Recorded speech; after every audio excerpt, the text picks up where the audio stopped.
É um prazer muito grande estar com você mais uma vez. No encontro de hoje estudaremos a lição intitulada Reis e Profetas.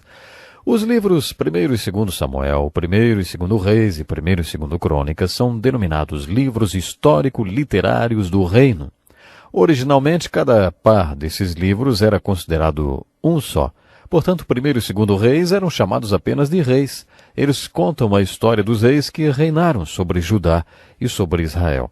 Assim, em 1º e 2º Samuel, o principal conceito abordado nos livros de reis é o reino de Deus. Como já destaquei, é mais fácil entender este conceito do Velho Testamento do que no Novo Testamento, embora também seja muito importante no Novo Testamento.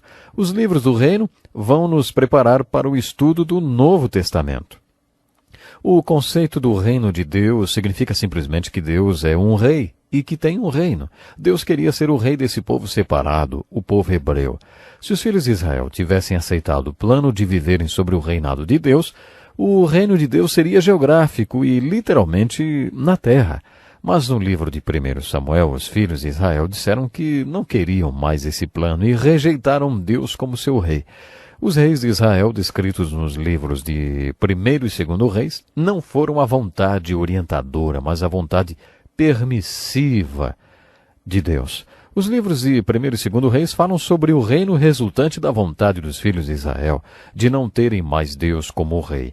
Deus queria que eles fossem o reino de Deus, mas os filhos de Israel quiseram um reino humano. Eles quiseram ter os seus próprios reis. No livro de 1º Reis, lemos sobre a divisão desse reino humano, e no livro de 2º Reis, lemos como esses dois reinos separados foram tomados. Gostaria de lembrar, mais uma vez, que esses são os livros históricos e que buscamos exemplos e alertas contidos neles para nossas vidas. Encontraremos muitos alertas nos livros de Reis. Todos esses alertas ou avisos existem porque os reis foram maus e corrompidos e as consequências para o povo foram impressionantes. À medida que você lê as consequências resultantes do governo desses reis, lembre-se que Deus não foi responsável pelos reis. Lembre-se que Deus também não foi responsável por todas aquelas consequências.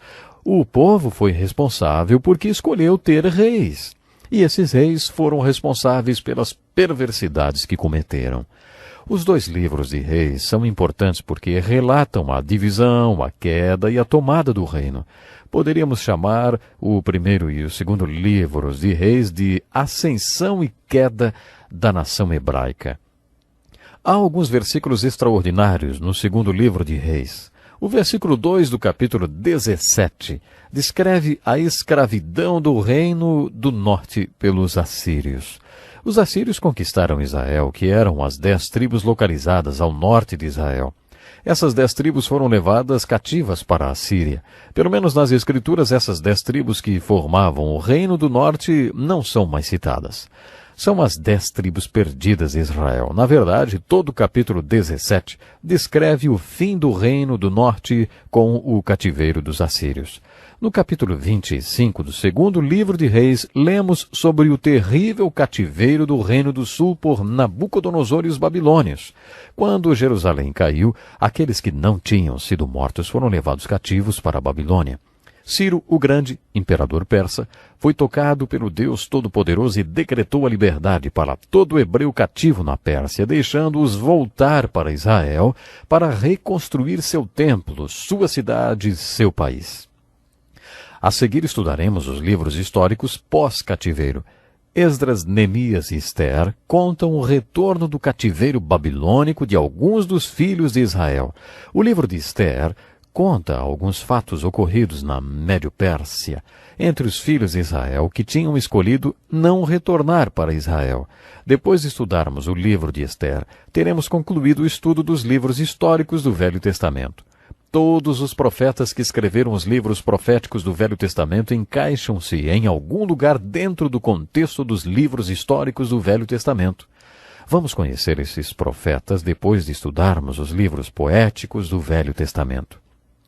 É um desafio descobrir o tempo e o contexto histórico onde cada um desses profetas se encaixam. Sugiro que você faça um quadro para visualizar a localização de cada um deles dentro desse contexto histórico. Além da sua importância histórica, os livros de Reis possuem lindos exemplos e alertas. No estudo desses dois reinos encontramos algumas das pessoas mais importantes que já viveram, os profetas. Vamos usar um minuto do nosso tempo para observarmos o que significa ser um profeta. A palavra profeta literalmente significa que fala por Deus. Essa palavra é composta de duas palavras que significam posicionar-se diante de e fazer brilhar. É isso que os profetas faziam. Foi Moisés quem recebeu a palavra de Deus, mas a partir de Josué os profetas receberam a ordem de pregar a palavra que já tinha sido dada a Moisés. Por isso, a partir de Josué, vemos os profetas pregando a palavra escrita de Deus. Os profetas também tinham revelações. Eles anunciavam a palavra de Deus. Eram pregadores. Em algumas ocasiões, o profeta tornou-se como um homem do tempo espiritual porque previa alguns fatos. O profeta frequentemente previa fatos que iriam acontecer. Essa dimensão do ministério do profeta nos fascina. Geralmente, quando falamos de um profeta, pensamos em um vidente espiritual. Apesar dessa parte do ministério do profeta ser fascinante, essa dimensão de previsão do futuro consistia uma porção relativamente pequena de seu ministério. A função principal do profeta era pregar a palavra de Deus. Eles deveriam se posicionar diante da palavra de Deus e fazê-la brilhar para o povo de Deus. Os pregadores ou profetas eram professores que deveriam responder às perguntas do povo sobre a palavra de Deus e também ensinar as Escrituras ao povo. O papel do profeta era exortar o povo a fazer o que as Escrituras ordenavam. Os profetas falavam em nome de Deus quando o povo precisava ser desafiado quanto à maneira como estava vivendo. Muitas vezes os profetas falavam em nome de Deus quando o povo não estava obedecendo a palavra de Deus. Você provavelmente já está familiarizado com os profetas. No primeiro livro de Reis, o exemplo mais importante é Elias. Ele também é o exemplo mais importante de um profeta no segundo livro de Reis. Você deve estar lembrado que quando estudamos o livro de Juízes, eu disse que Josué não preparou um sucessor. Nem os juízes que julgaram durante tanto tempo prepararam seus sucessores. Você está lembrado que eu disse que a razão de haver tantas quedas, tantos erros, era porque a liderança estava falida? Elias foi um exemplo de liderança porque preparou o seu sucessor. Quando seu ministério chegou ao fim, ele tomou a sua capa e a colocou sobre outro homem. Esse outro homem também se tornou um grande profeta. Seu nome era Eliseu. 2 profetas maiores serão reconhecidos e vão receber maior destaque no nosso estudo dos livros de Reis, mas eu quero enfatizar a importância de não se omitir nenhum dos profetas menores que não são tão conhecidos. No primeiro livro de Reis, capítulo 22, conheceremos um dos meus preferidos. O seu nome é Miqueias. Quando o reino foi dividido, os reis dos 2 reinos separados às vezes se uniam, mas na maior parte do tempo eles eram inimigos. Quase todos os reis do reino do norte eram iníquos e apóstatas. Mas o reino do sul, vez por outra, teve bons reis. Esses reis não foram tão bons quanto Davi, mas alguns deles eram homens de Deus. Ezequias, Josafá e Josias foram reis bons. Apesar de eu nunca ter entendido por quê, quando estava em treinamento, uma das minhas tarefas quando estudava a história dos hebreus era decorar os nomes de todos os reis de Israel e Judá, a época em que eles reinaram e se tinham sido reis bons ou maus. Todos os reis de Israel foram maus, e apenas alguns poucos que reinaram de Judá foram bons. Por isso eu decorei a lista dos reis que foram bons. Todos os outros reis tinham sido maus. Isso facilitou o meu trabalho. Em 2 Reis, capítulo 21, o rei do reino do norte, Israel, e o rei do reino do sul, Judá, fizeram uma reunião de cúpula. O rei do reino do norte era Acabe, era iníquo. Josafá era o rei do reino do sul. Josafá era uma mistura de bom e mal. Quando esses 2 reis se reuniram, Acabe desafiou Josafá. Ele disse: os assírios ainda ocupam a região de Ramote Gileade, por que você não manda o seu exército junto com o meu para recuperar Ramote Gileade? Você pode se perguntar o que aqueles 2 reis estavam fazendo juntos. Depois que conhecemos esses 2 reis, não dá para deixar de perguntar o que Josafá estava fazendo com um homem como Acabe. Acabe era totalmente corrompido e era casado com a rainha Jezabel. Acabe e Jezabel tinham 450 profetas pagãos e ímpios, eram profetas de Baal, e outros 400 representavam outras deidades. Eles tinham ao todo 850 profetas falsos. Quando Acabe apresentou seu desafio para Josafá, saiamos e lutemos contra os sírios juntos, Josafá disse. Você consultou os profetas? Nesse ponto da história, era uma tradição consultar os profetas para qualquer movimento que se fizessem. Acabe disse, você quer profetas? Então você vai ter profetas. Eu tenho uns 850 profetas por aqui. Acabe perguntou aos seus profetas, devemos sair e lutar contra os sírios? Aqueles profetas de Acabe e de Jezabel não eram profetas de Deus, como aqueles que já descrevi. Esses profetas pagãos então disseram, sim, podem sair para a luta contra os sírios. A vitória será de vocês. Um desses profetas falsos chamava-se Zedequias e colocou chifres de ferro na cabeça e falou, é assim que você destruirá os sírios quando sair para lutar contra eles. Josafá chamou Acabe de lado e disse, sabe, eu acho que esses profetas são muito exagerados, especialmente esse aí com os chifres. Eu gostaria de saber se há algum profeta do Senhor entre esses profetas. Você tem algum profeta de Israel, um verdadeiro profeta? Eu não acredito nesses profetas aí, viu? Não tem nenhum profeta verdadeiro de Israel aqui? Eu não confio nesses profetas aí. Acabe respondeu, tem um profeta que não está aqui agora, mas eu o odeio, porque ele não profetiza nada de bom, ele sempre profetiza coisas ruins para mim. Josafá perguntou, qual é o nome dele? Vá chamá-lo. Acabe acabou respondendo, o seu nome é Micaías. Mesmo relutante, Acabe mandou uma mensagem para Micaías, mandando chamá-lo. Quando o mensageiro estava voltando para o palácio com Micaías, disse, os 850 profetas disseram que o sinal está verde. Lutem contra os sírios porque vocês terão vitória. Por isso Micaías, pelo menos uma vez na vida, vê se concorda com os profetas de Acabe. Micaías respondeu, eu vou falar o que Deus me mandar falar. É uma pena, mas agora terei que interromper o nosso estudo. O relógio na minha frente não tem piedade, está me dizendo que meu tempo já acabou. Junte-se a nós em nosso próximo encontro com a palavra, quando veremos a maravilhosa história desse profeta desprezado, ignorado e humilhado, que falou em nome de Deus, sem se importar o que lhe custaria ser um instrumento de Deus para anunciar sua palavra para os reis de Israel e Judá. Programe-se. Sim, programe-se para estar conosco no próximo encontro com a palavra. Eu tenho certeza que Deus tem bênçãos especiais para você.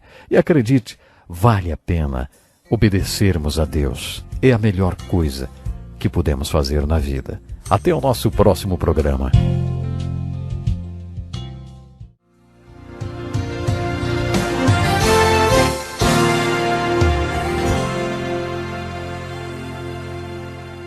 Que bom mais uma vez podermos estar juntos através do programa Encontro com a Palavra. Mais uma vez é hora de você pegar a sua Bíblia. Abra no capítulo 21 do livro de 1 Reis para acompanhar comigo o estudo das características de um profeta verdadeiro. No final do nosso último encontro, estudávamos o livro de 1 Reis, capítulo 22, onde lemos que 850 falsos profetas profetizaram que os reis de Israel e de Judá poderiam sair para lutar contra os sírios. Quando o rei de Judá questionou se havia ou não um profeta verdadeiro para também ser consultado, Acabe, o rei ímpio de Israel, mesmo relutante, mandou chamar o profeta quem ele odiava, porque nunca profetizava nada de bom. O nome desse profeta era Micaías, e ele foi alertado pelo mensageiro que foi buscá-lo que seria melhor concordar com os outros profetas. Quando Micaías foi trazido diante dos reis no palácio cheio de pompa e esplendor, Acabe disse: muito bem, Micaías. E agora? Devemos lutar contra os sírios? Micaías respondeu: claro, vá em frente, vocês terão uma grande vitória. Acabe ficou chocado e perguntou: você está falando a palavra de Deus verdadeira, Micaías? Micaías respondeu: se você quer saber de verdade, eu vi todo Israel espalhado pelos montes como ovelha, sem pastor, e vi seu rei morto. Acabe disse: está vendo? Não falei. Ele nunca fala nada de bom, só coisa ruim.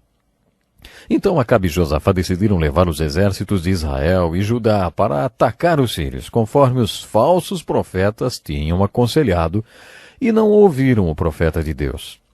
Zedequias, aquele profeta dramático que tinha colocado chifres de ferro na cabeça, aproximou-se de Micaías e bateu-lhe no rosto. Como você acha que o Espírito do Senhor poderia sair de mim para falar através de você? Micaías deu-lhe uma bela resposta. Você vai saber quando estiver se escondendo de quarto em quarto.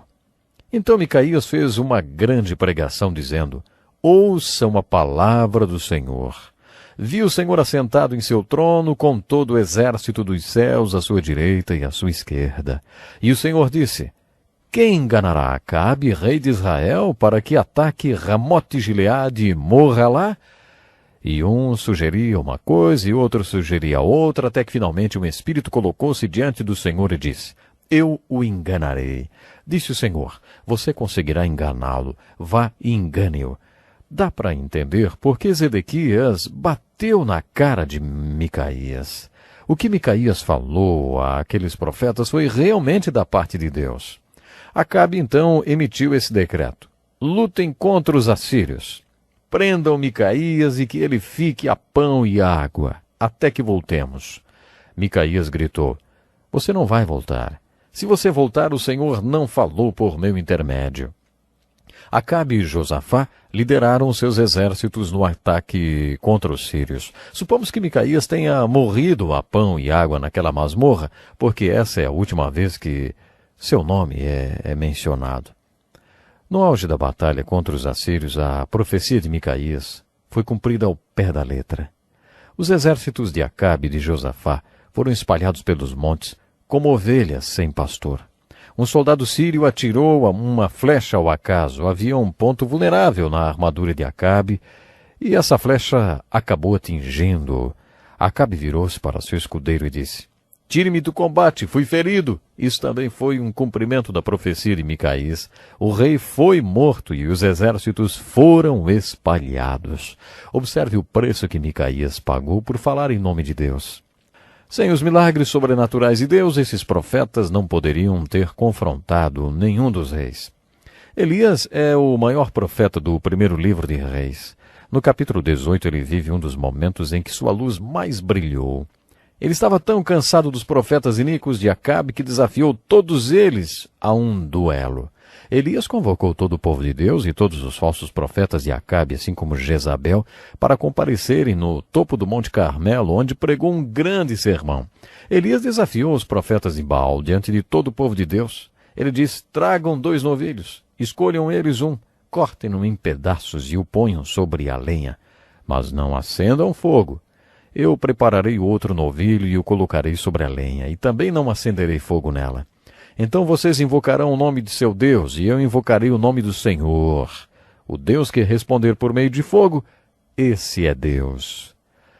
Com todo o povo reunido no Monte Carmelo, os profetas de Baal, os profetas iníquos de Acabe, começaram logo de manhã.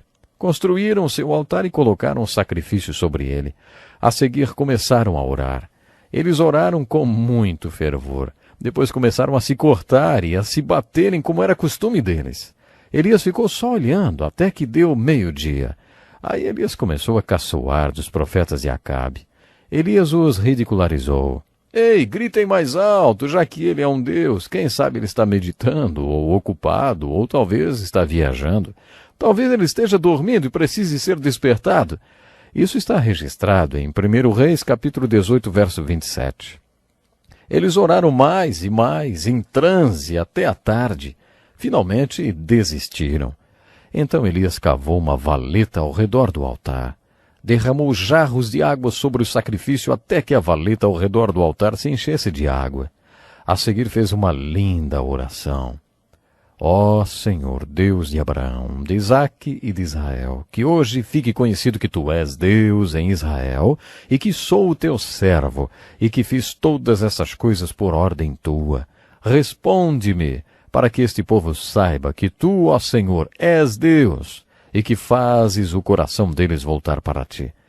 Então o fogo desceu do céu e queimou por completo todo o holocausto e evaporou toda a água da valeta.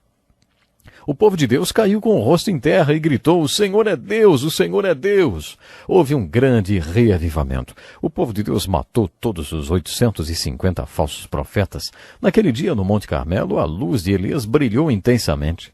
Primeiro, Elias dirigiu aquela mensagem para o povo de Deus, não para os falsos profetas de Acabe e Jezabel.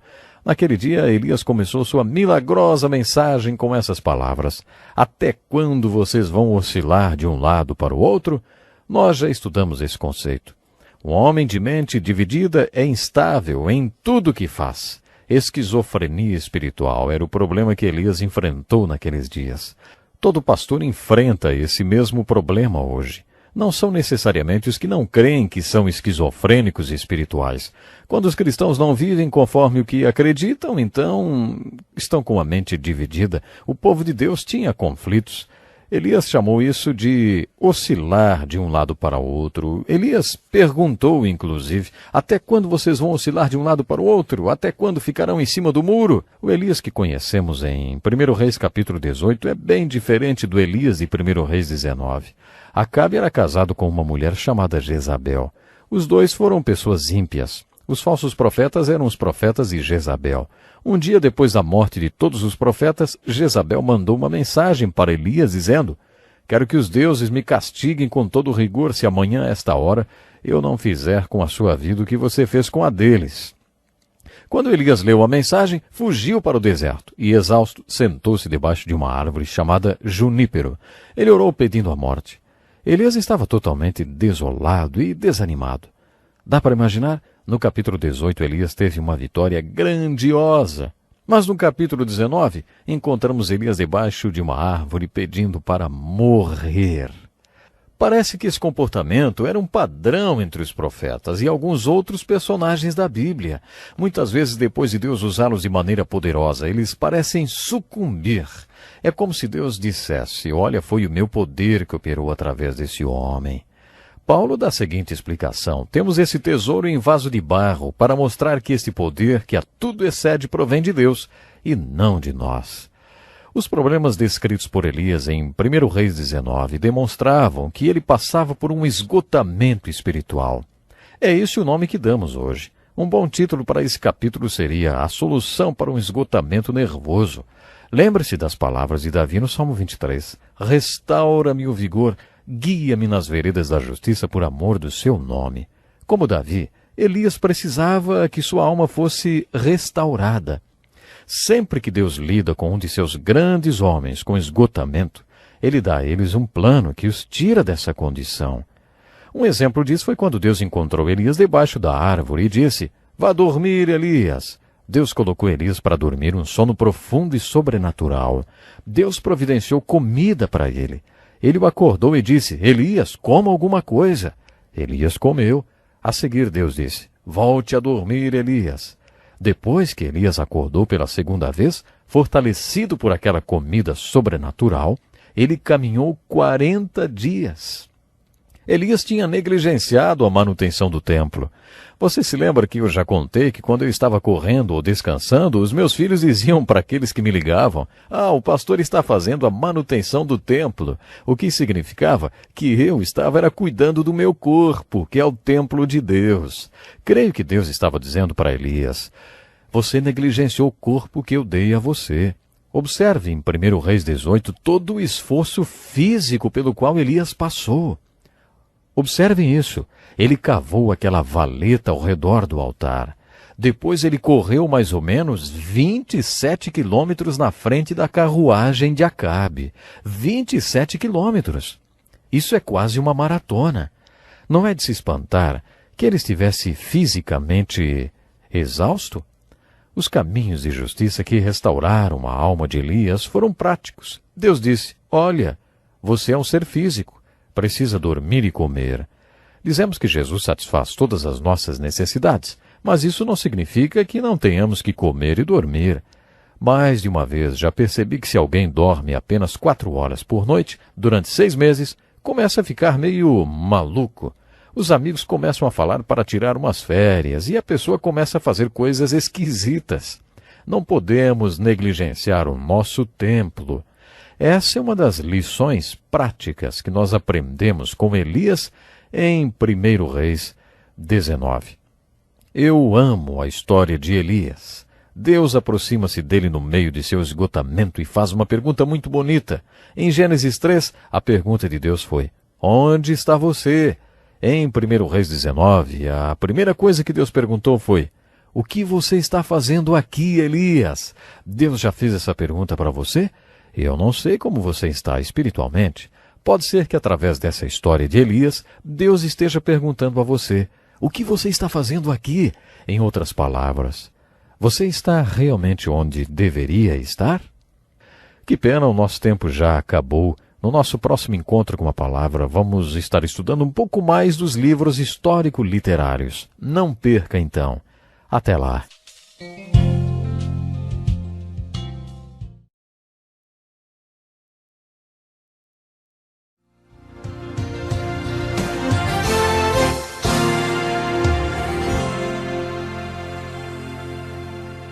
Muito bem-vindo a mais um estudo dos livros de Reis.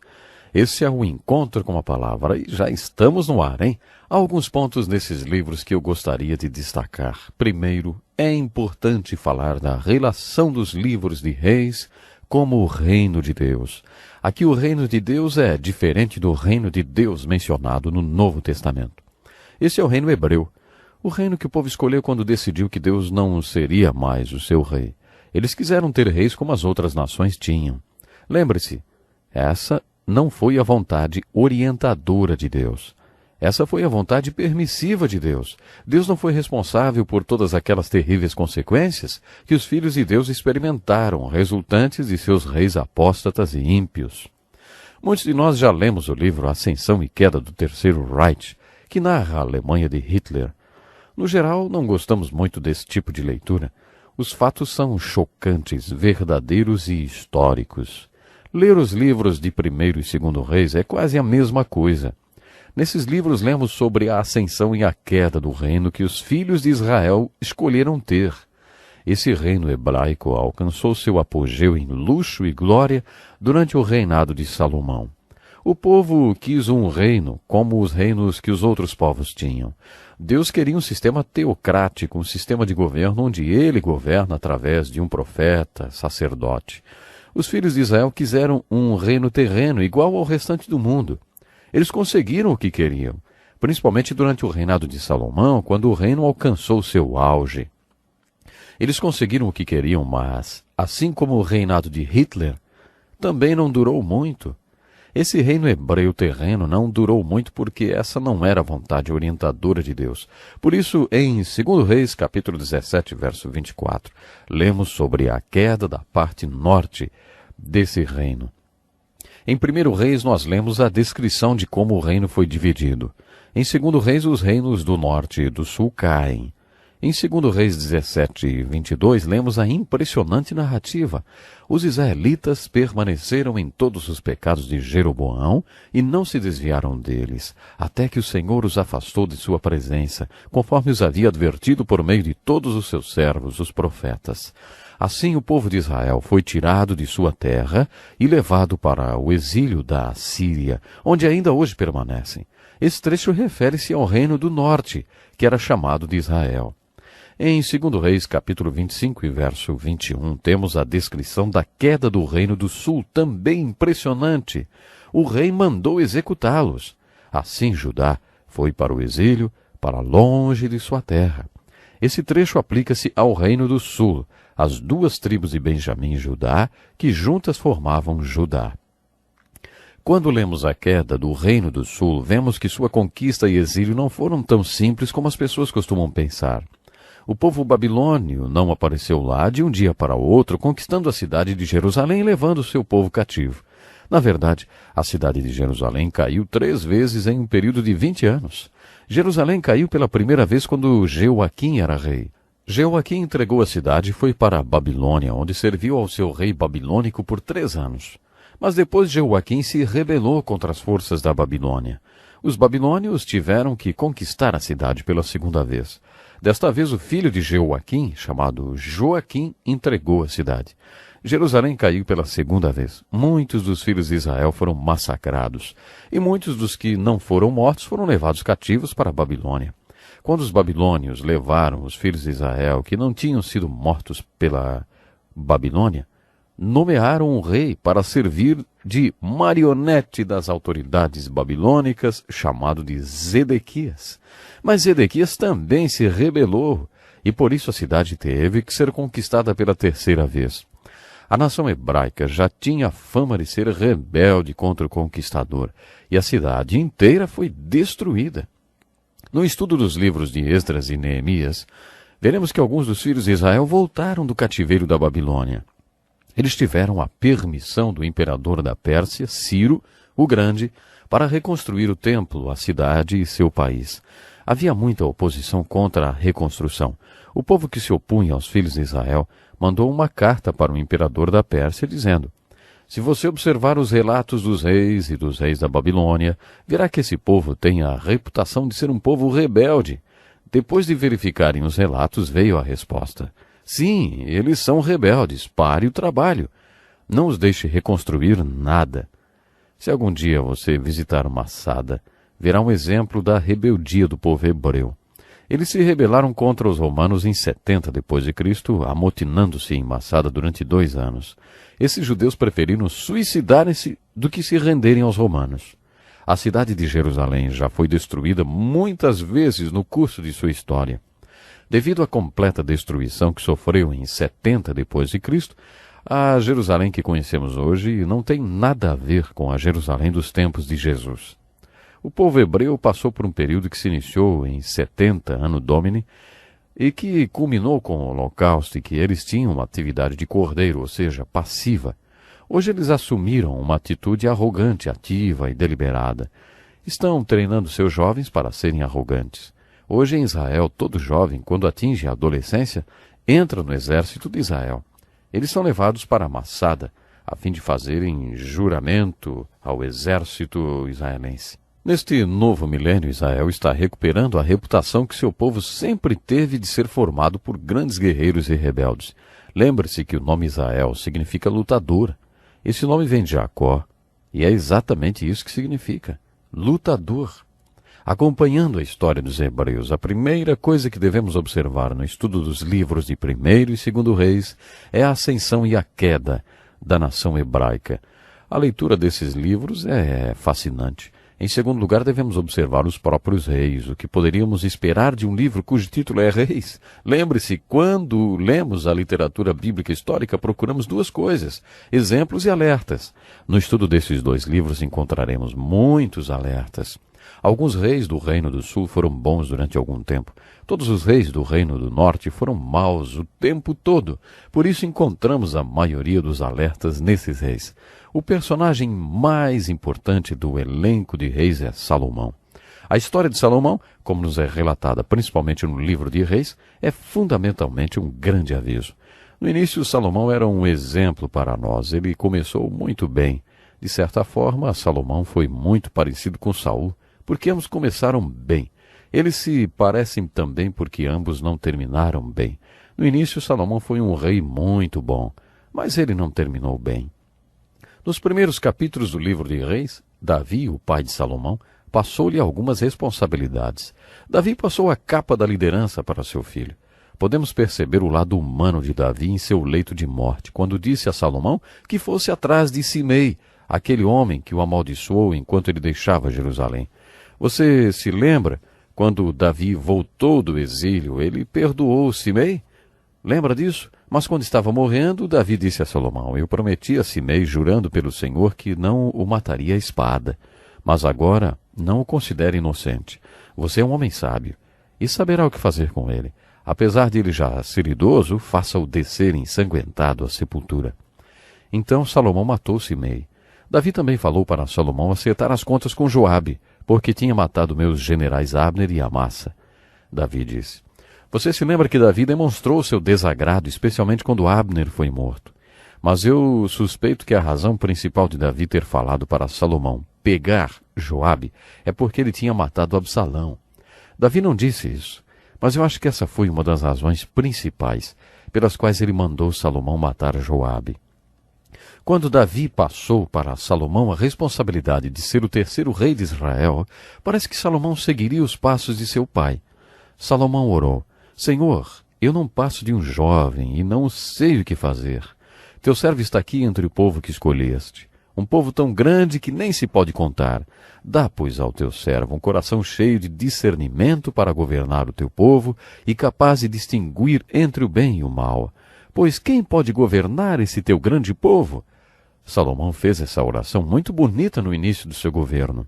Deus foi tocado com a oração de Salomão e disse: já que você pediu isso e não uma vida longa, nem riqueza, nem pediu a morte dos seus inimigos, mas discernimento para ministrar a justiça, farei o que você pediu.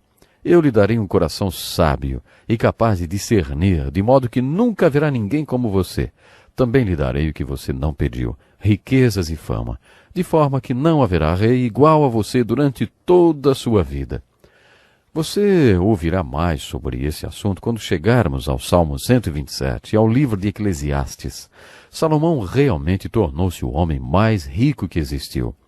Salomão tornou-se o homem que viveu mais experiências do que qualquer outro. Ainda assim, com tudo isso, em meio aos reis hebreus, Salomão talvez tenha se tornado o maior fracasso que já existiu. Lembre-se, eu já disse isso, mas quero enfatizar agora. Você está estudando os livros de 1º e 2º Reis, a divisão do reino, a sua queda, o cativeiro do povo e toda a calamidade que vieram sobre o reino e que não foram resultado do pecado de Davi.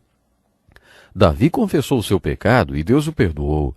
Davi arrependeu-se e foi um bom rei por 24 anos depois do seu pecado.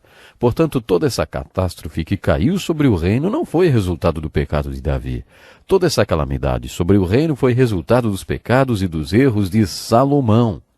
Quando o reino de Israel alcançou seu pico de glória, Salomão afastou-se de Deus.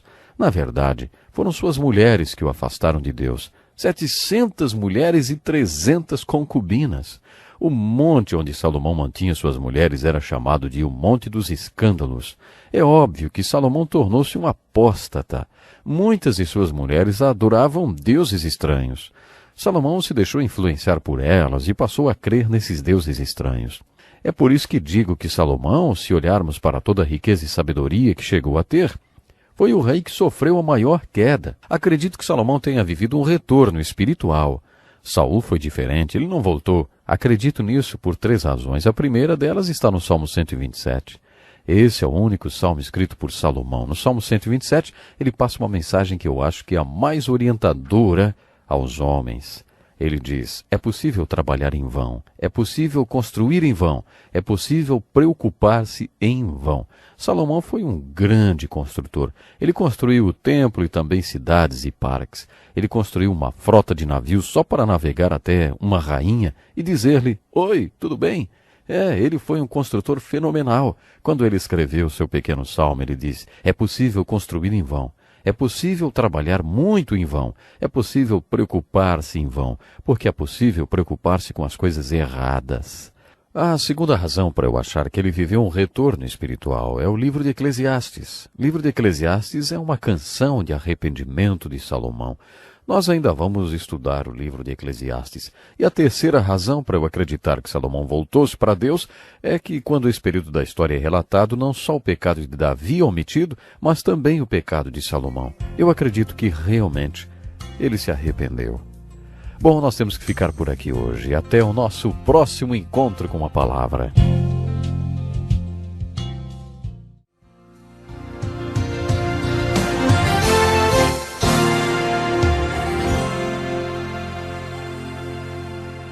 Muito bem-vindo a mais um estudo da Santa Palavra de Deus. Esse é um estudo de toda a Bíblia, do Gênesis ao Apocalipse.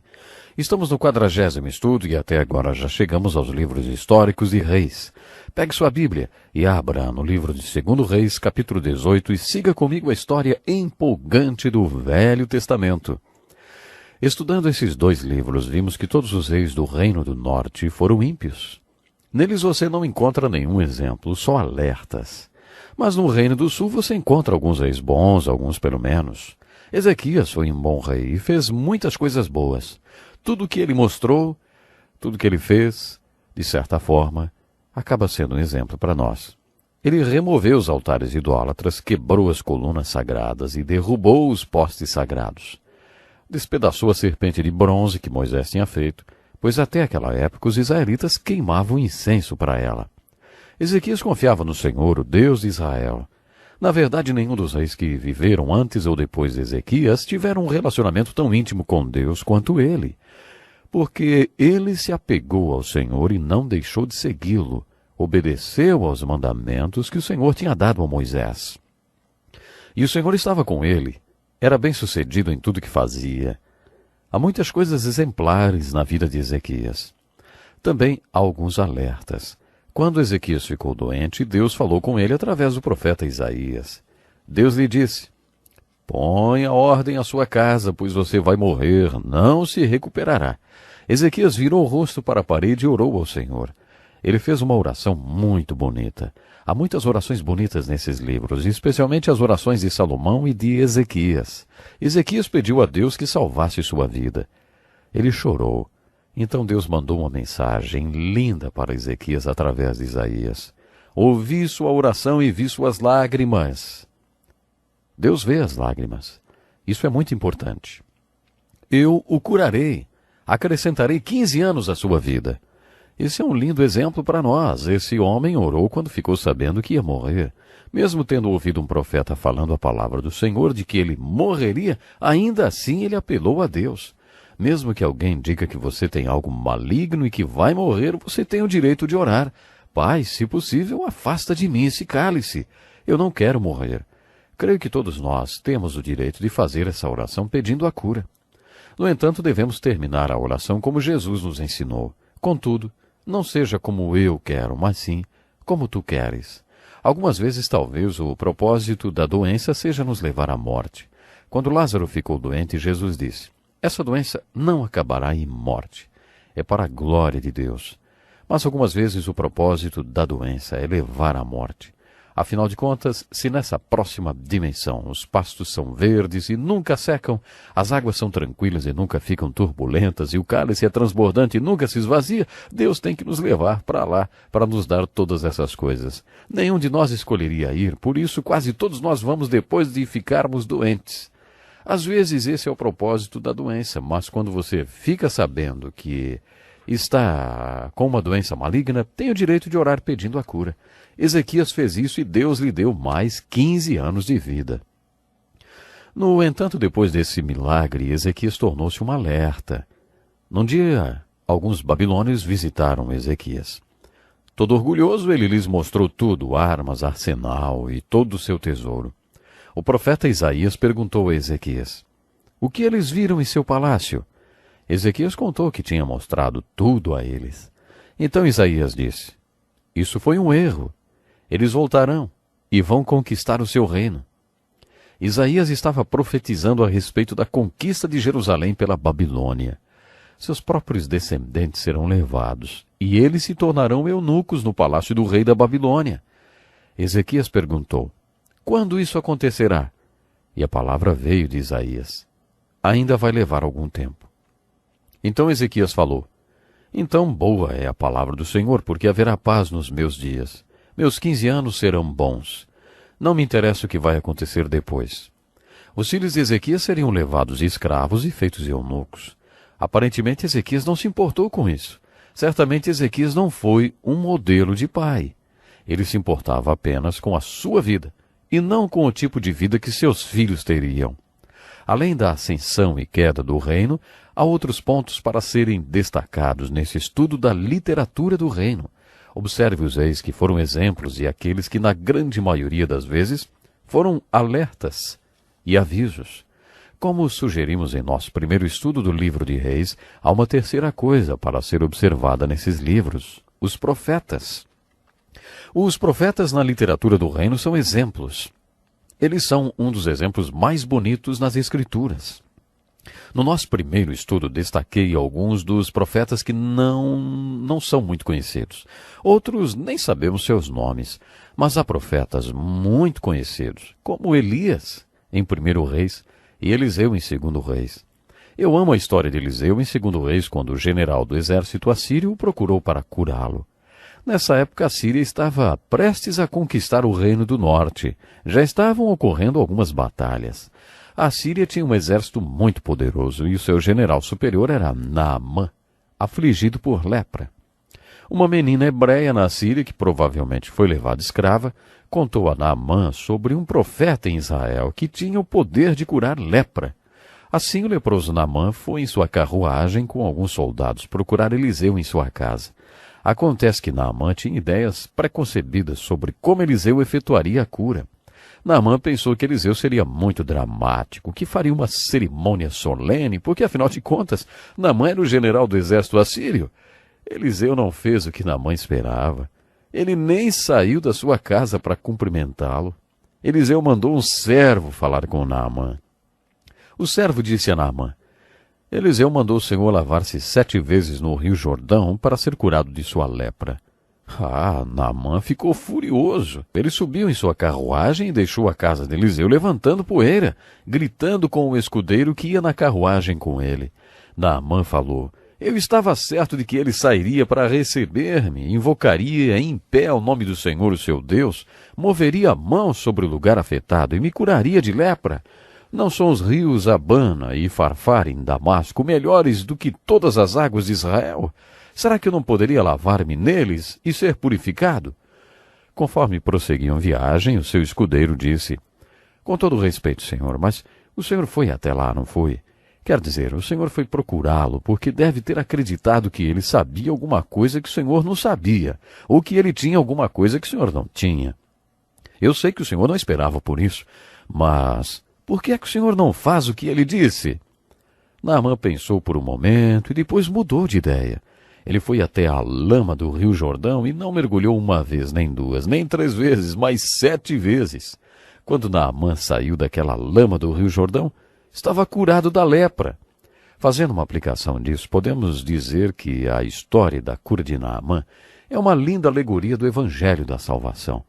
Quando as pessoas têm fome espiritual e buscam a salvação em Cristo, têm ideias preconcebidas sobre como acontecerá a sua salvação. Alguns intelectuais acreditam que se a salvação não for complicada, não é verdadeira. Isso se aplica principalmente às pessoas intelectuais.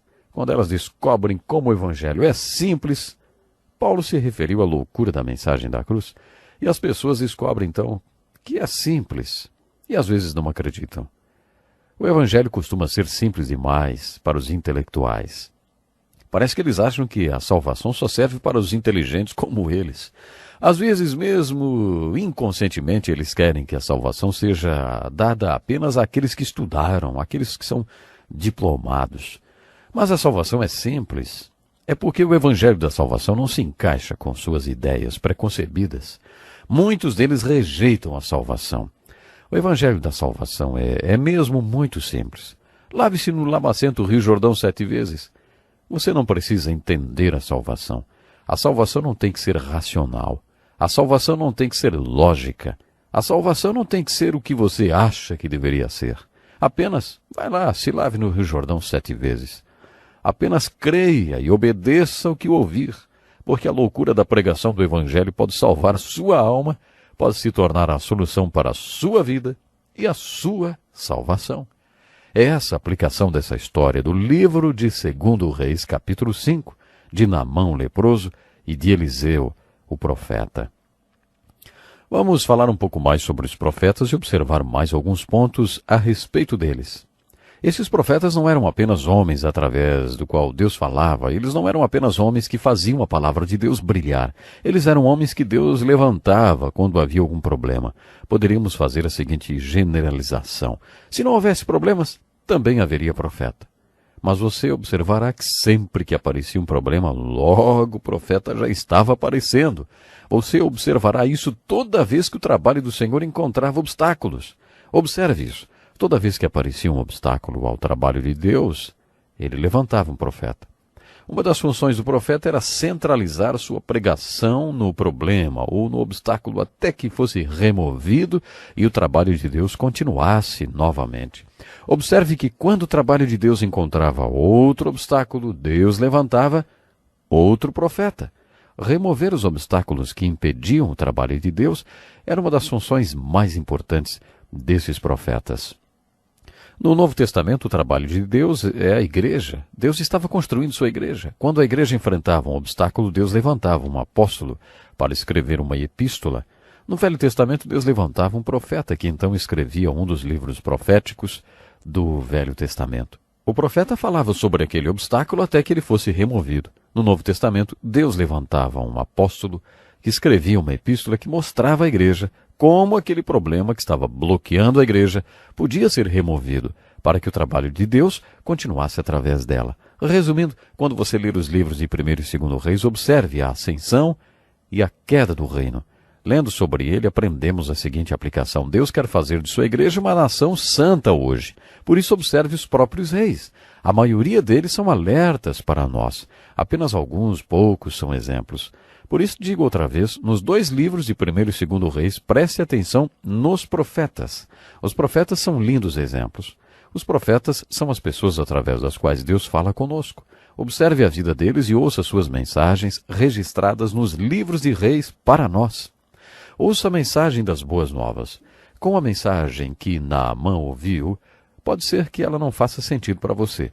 Pode ser que não pareça intelectual, pode soar simples demais.